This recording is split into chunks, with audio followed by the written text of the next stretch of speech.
In the spring of 1453, residents of the great Byzantine capital walked ancient walls, traded in vibrant markets, and attended services in Hagia Sophia as Ottoman forces gathered beyond the horizon.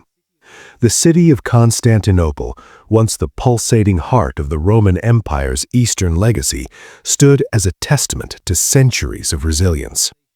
By this time, its population had dwindled to perhaps 40,000 to 50,000 souls, a shadow of the 500,000 inhabitants it boasted during its zenith under Emperor Justinian in the 6th century.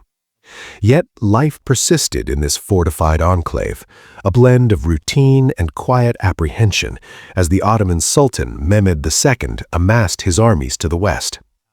The city's massive Theodosian walls, stretching over 4 miles and fortified with towers and moats, had repelled invaders for a millennium, offering a false sense of security to those within.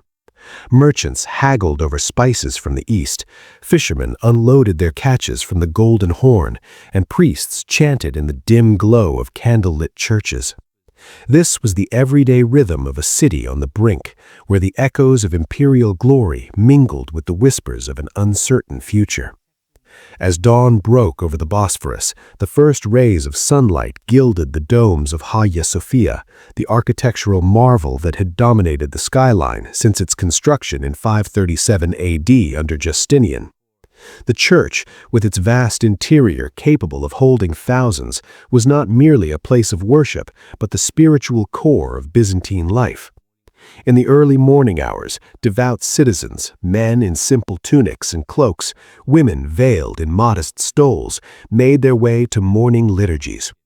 The air inside was thick with incense, the chants of monks resonating off marble walls adorned with golden mosaics depicting Christ Pantocrator and the Virgin Mary. For many, attendance at these services was a daily ritual, reinforcing the Orthodox faith that bound the empire together. Emperor Constantine XI Palaiologos himself might be seen in attendance, his presence a reminder of the divine right that underpinned Byzantine rule. Yet, in these final months, prayers often carried an undercurrent of plea for deliverance as rumors of Ottoman cannons and siege engines filtered through the congregations. Beyond the sacred spaces, the streets of Constantinople buzzed with the commerce that had sustained the city for centuries. The Mese, the grand colonnaded avenue running from the Million, the 0-mile marker of the empire's roads, to the Forum of Constantine, served as the artery of daily trade. Here, vendors set up stalls under the shadow of the porphyry column of Constantine, a towering monument erected in the 4th century to commemorate the city's founding. The markets were a mosaic of cultures. Greek-speaking locals bartered with Italian merchants from Genoa and Venice who held trading privileges in the Galata quarter across the Golden Horn. Goods from afar filled the air with exotic scents, silks from China, spices like pepper and cinnamon from India, furs from the Russian steppes, and amber from the Baltic. Fishermen from the Propontis, Sea of Marmara, hawked fresh mullet and mackerel, while bakers pulled loaves of coarse barley bread from wood-fired ovens. Wine, a staple of the Byzantine diet, flowed freely. The average male adult consumed about 1 liter daily, diluted with water and flavored with herbs. Families purchased simple meals, boiled vegetables such as lentils and onions, cheeses from the Anatolian highlands, eggs from backyard hens, and fruits like figs and olives from the surrounding orchards. Despite the empire's territorial losses to the Seljuks in the east and to the Latins in the west, Constantinople remained a hub of exchange, its harbors teeming with ships unloading grain from the Black Sea regions still under nominal Byzantine control. Life in the city was stratified by social class, yet the boundaries blurred in the crowded urban landscape. The aristocracy, descendants of ancient Roman families or newer imperial appointees, resided in spacious courtyard homes near the imperial palace complex on the first hill. These multi-roomed dwellings featured inner gardens with fountains, private baths fed by the city's extensive aqueduct system, and small chapels for family devotions. Mosaics and frescoes adorned the walls, depicting biblical scenes or heroic ancestors. Servants, often slaves from Slavic or Caucasian lands, attended to household chores, while the elite engaged in court intrigues or managed estates in the dwindling provinces. In contrast, the common folk lived in more modest abodes, wooden or brick tenements clustered along narrow alleys, some multi-story to accommodate the population. These homes often had direct access to one of the city's thousands of cisterns, ensuring a supply of fresh water even in times of siege. Rich and poor coexisted cheek by jowl. A beggar's hovel might abut a noble's villa, fostering a sense of communal fate. Artisans plied their trades in workshops along the Mese, blacksmiths forging tools, weavers producing woolen garments, and jewelers crafting icons with gold filigree. Women, while largely confined to domestic roles, participated in market activities, selling homemade goods or assisting in family businesses. Entertainment provided respite from the labors of daily life, though by 1453 the grandeur of earlier eras had faded. The Hippodrome, once the site of chariot races that could draw 100,000 spectators, now hosted more subdued events, acrobatic performances, animal shows, or religious processions. Public baths, a legacy of Roman times, remained popular.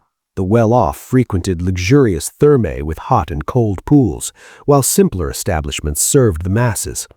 These baths were social hubs, where gossip flowed as freely as the steam, tales of Ottoman advances, imperial decrees, or local scandals. Yet, beneath the surface levity, a pall of anxiety hung over the city. Scouts on the walls reported sightings of Turkish encampments, and the emperor's calls for reinforcements from Western Europe went largely unheeded, save for a few Genoese mercenaries. Monks and nuns, numbering in thousands, intensified their vigils, their black habits a common sight in the streets as they distributed alms or tended to the sick in hospices. As the day progressed, the rhythm of Constantinople shifted towards familial and communal bonds. In the afternoons, families gathered for meals in their courtyards or modest dining areas. A typical repast might include a stew of beans and greens, accompanied by cheese, bread, and wine.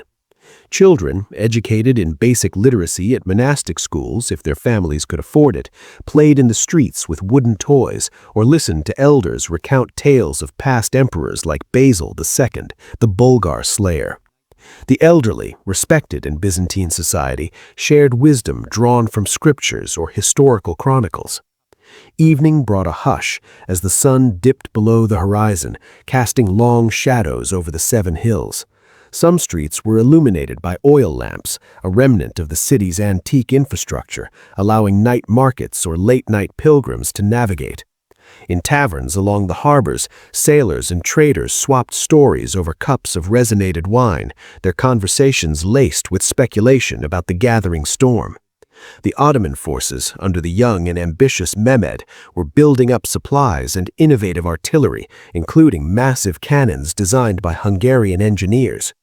Whispers of these bombards, capable of hurling stones over a mile, reached the city's inhabitants, stirring unease but not yet panic. The city's defenses were a daily reminder of its precarious position. Soldiers patrolled the 3-layered Theodosian Walls, their helmets glinting in the light. These fortifications, built in the 5th century and repeatedly strengthened, included an outer moat, a low wall for archers, and a towering inner rampart. Citizens volunteered for watch duties, scanning the Thracian plains for signs of movement.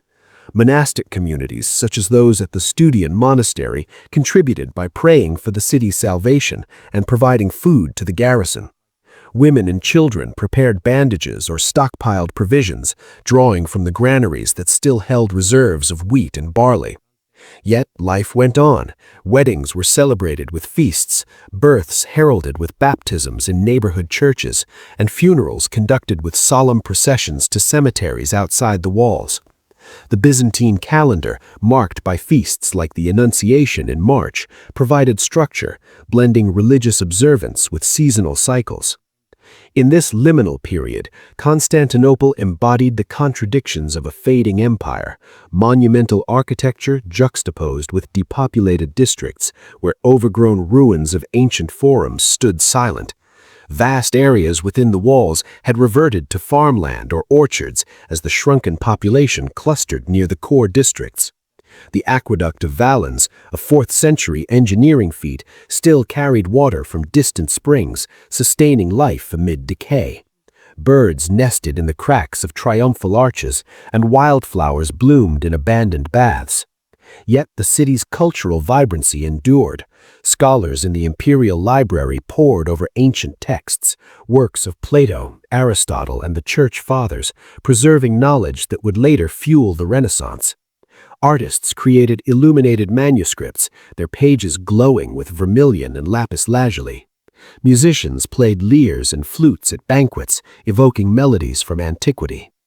As spring advanced, the air warmed and blossoms appeared on the Judas trees along the Bosphorus. Fishermen cast nets into waters teeming with life, while shepherds tended flocks in the